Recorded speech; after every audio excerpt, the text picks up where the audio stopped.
Gold trusted gold buyers మీరు తాకట్టు పెట్టిన బంగారాన్ని విడిపించి ఈ రోజు ఉన్న మార్కెట్ ధరకు కొనబడను. నమస్కారం, వెల్కమ్ టు ఐ డ్రీమ్. ధర్మ మార్గం విత్ విజిత కార్యక్రమానికి స్వాగతం.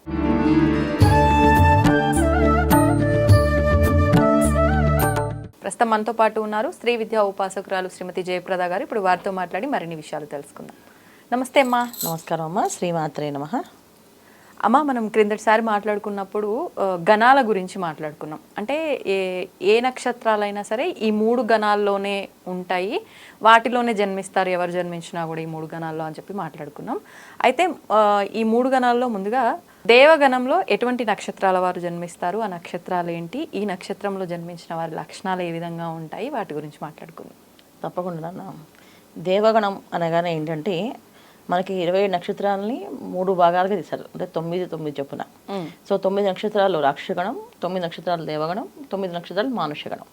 ఈ గణాల్లో ఉండడం వల్ల ఏంటంటే ఈ గణాలు దేనికి చూస్తాం ఎక్కువగా అంటే పెళ్లికి పొంతను చూసుకుంటుంటారు చాలా మందికి. ఏ గణం వాళ్ళు ఏ గణం వివాహం చేసుకోవచ్చు అని.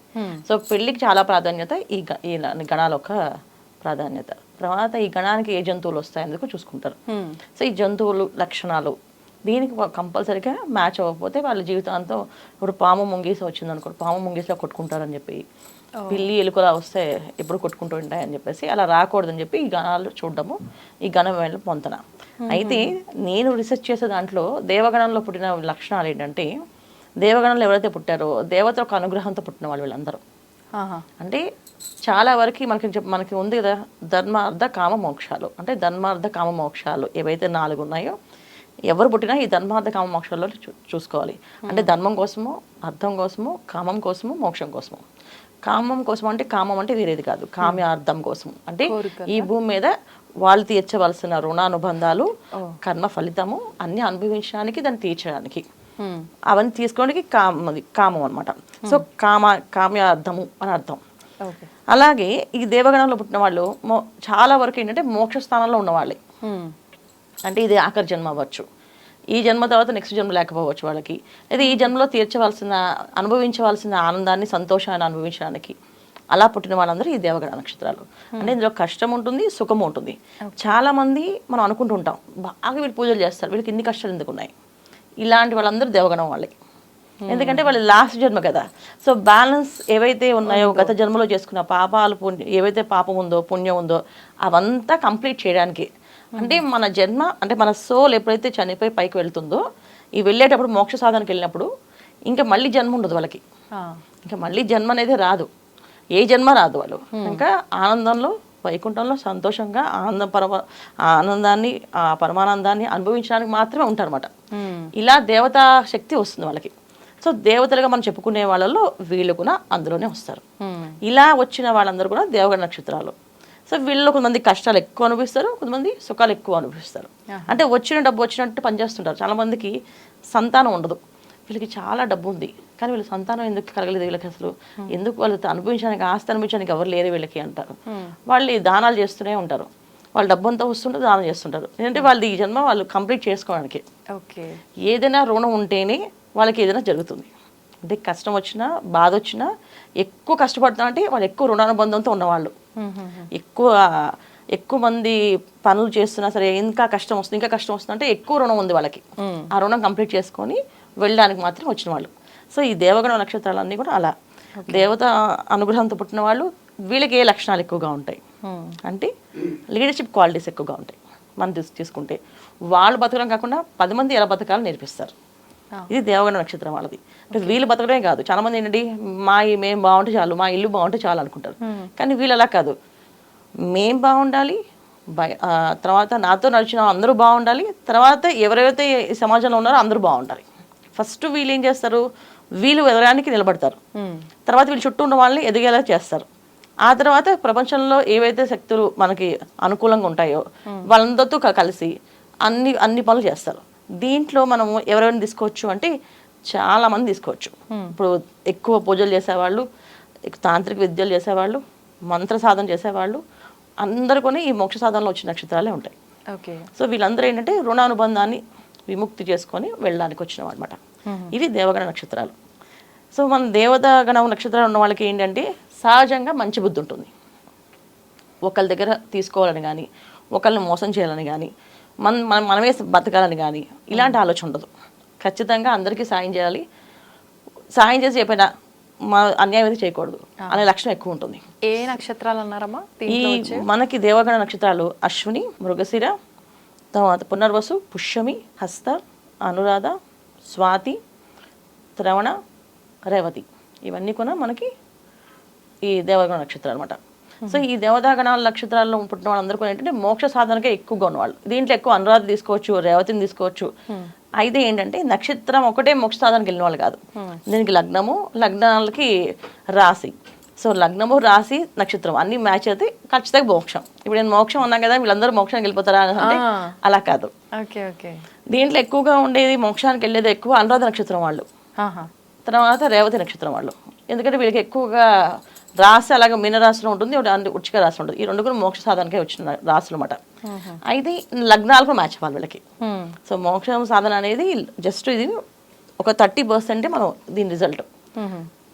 70% రిజల్ట్ రాశి, లగ్నము, వాళ్ళు ఏ లగ్నానికి లగ్నాధిపతులు ఏమయ్యారు, ఎక్కడున్నారు, ఇవన్నీ చూసుకుంటేనే అది మోక్ష సాధనకి. ఇప్పుడు ఒకవేళ సుమారు మాట్లాడుకుందాము అంటే ఈ పలానా ఈ లగ్నం, ఈ రాశి, ఇలా పుట్టిన వాళ్ళు అని ఉదాహరణకి ఏదైనా చెప్పొచ్చామా మోక్షాన్ని పొందగలిగేవారు? తప్పకుండా. అంటే ఇప్పుడు ఏంటంటే మనం మీన రాశిలో పుట్టారనుకోండి, అది మోక్ష సాధనం. వృశ్చిక లగ్నం అయింది, అది మోక్షానికి. సో మీనరాశిలో పుట్టిన వాళ్ళు వృశ్చిక లగ్నం అయి ఉంటే ఖచ్చితంగా మోక్షానికి వెళ్ళిన వాళ్ళు అయి ఉంటారు వాళ్ళు. సో మోక్ష సాధనకి తపస్సు చేసేవాళ్ళు, సాధన చేసేవాళ్ళు. అంటే ఏంటి మోక్షము అంటే ఇక్కడ వాళ్ళు భూమి మీద వచ్చి స్థాపించవలసిన చాలా విషయాలు స్థాపించడము, జరిపించడము, చేయడము. మనకి ఉదాహరణకి చెప్పాలంటే మనం కంచి పరమాచార్య స్వామివారు అండి, నిత్యం నడిచే దేవుడు అంటాం ఆయన్ని. ఆయన అనురాధ నక్షత్రమే. సో ఆయన రావడమే, చెప్పడమే అందరికీ ఒక సిద్ధాంతం ఏం నేర్పించారంటే మనిషి సహజంగా మనం ఎలా బతకాలి, ఆర్భాటాలు హంగామాలు కాకుండా ఆయన నడిచే దేవుడు అంటాం కదా. సో ఎక్కడికెళ్ళి నడుచుకుని వెళ్ళిపోతుండేవాడు ఆయన. హిందీ మొత్తం మన దేశం అంతా పాదయాత్ర చేశారు ఆయన.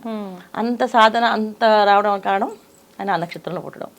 సో మోక్షానికి పుట్టిన వాళ్ళు అంటే పెద్ద పెద్ద వాళ్ళు చాలా మంది. ఇంకా మనం తీసుకుంటే ఇప్పుడు మన ప్రస్తుతం నడుస్తున్న మన రాజకీయాల్లో సో మన ప్రధానమంత్రి గారు అనురాధ నక్షత్రం.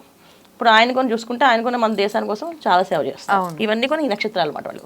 సో మీనరాశి వృశ్చిక లగ్నం అయినా, వృశ్చిక రాశి మీన లగ్నం అయినా ఈ మోక్ష సాధనకి పుట్టిన వాళ్ళు అన్నమాట వీళ్ళు. ఇలా మనం తీసుకోవచ్చు ఉదాహరణకి. అంటే ఉదాహరణకి చెప్పాను, బట్ లగ్నాధిపతులు కూడా ఎక్కడున్నారో మోక్షానికి సంబంధించిన ఏవైతే గ్రహాలు ఉన్నాయో అవి కూడా అనుకూలంగా ఉండాలి. అలా కనిపిస్తేనే, అంటే జాతకాన్ని మనం పరిశీలన చూస్తేనే మనకి నెక్స్ట్ జన్మ ఉందా లేదా అనేది మన జాతకం తెలుస్తుంది. ఇప్పుడు మీరు చెప్పిన ఈ మోక్షం పొందడానికి సంబంధించిన లగ్నము ఇవన్నీ ఉన్నప్పటికీ అంటే వాళ్ళు సింగిల్గా ఉండి ఇలా దేవతకు సంబంధించిన దేవుళ్ళకు సంబంధించిన విషయాలు చేసే వారికి వర్తిస్తుందా, లేదు ఈ సంసార బంధనాలలో ఉన్న వాళ్ళకి కూడా వర్తిస్తుందా? అందరికీ వర్తిస్తుంది. దేవగణాలు అంటే దేవతలు ఒక ఎన్నుకున్న వాళ్ళు వీళ్ళందరూ. అంటే వీళ్ళు ఈ పనికే ఎన్నుకున్న వాళ్ళు. ఒకటి దైవశక్తి కోసం, అదే ధర్మార్థ కామమోక్షాలు 4 స్థానాల్లో ఉన్న వాళ్ళు వీళ్ళు నక్షత్రాలు. ఈ 4 స్థానాల్లో ఎవరెవరు ఏ పనులు చేయాలి అనే దాంట్లో ఉంది.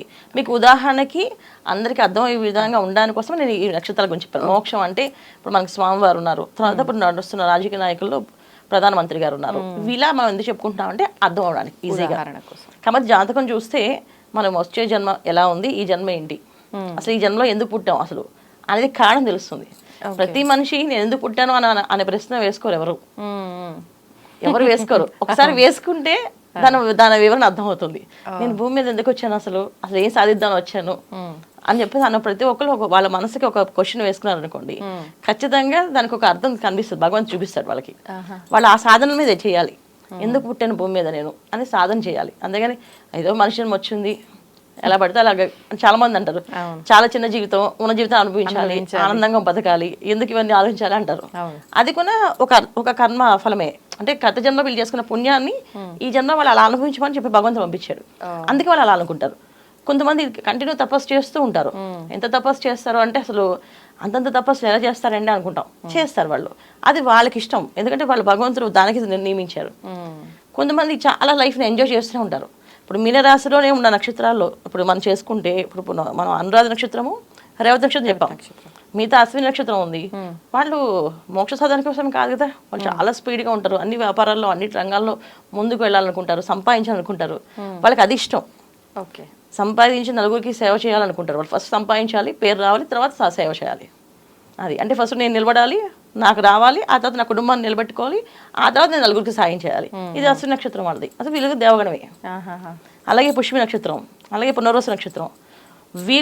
వీళ్ళు రీసెర్చ్ చేస్తారు ఎక్కువ, రీసెర్చ్ మోడ్ వీళ్ళదంతా. అంటే ఏంటంటే పుష్యమి నక్షత్రం వాళ్ళు మనుషులను స్టడీ చేస్తారు.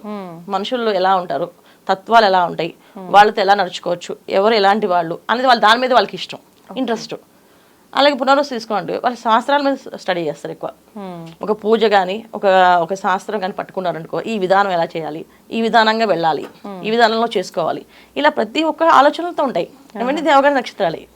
సో వీళ్ళందరూ ఏంటంటే భూమి మీద దేవతలు ఒక ఎన్నుకొని పంపించిన వాళ్ళు కనుక వీళ్ళకి ఎప్పుడు కొన్ని ఏంటంటే కష్టం అనేది కనబడకుండా వెళ్ళిపోతుంటుంది.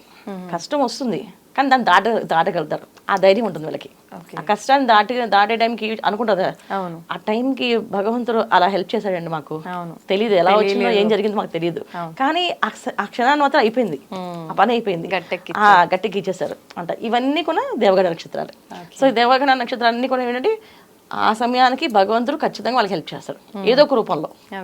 అందుకే వీళ్ళు కాకపోతే వీళ్ళు ఎందుకు చేసుకోవాల్సిన విషయం ఏంటంటే ఈ నక్షత్రం వాళ్ళు ఎప్పుడు కూడా దేవత ఒక అనుగ్రహం కనుక ఎప్పుడు దేవతలు దూరంగా ఉండకూడదు. వీళ్ళు చాలామంది దేవుణ్ణి నమ్మము, మేము ఇంకా వేరే నమ్ముదా ఉంటారు.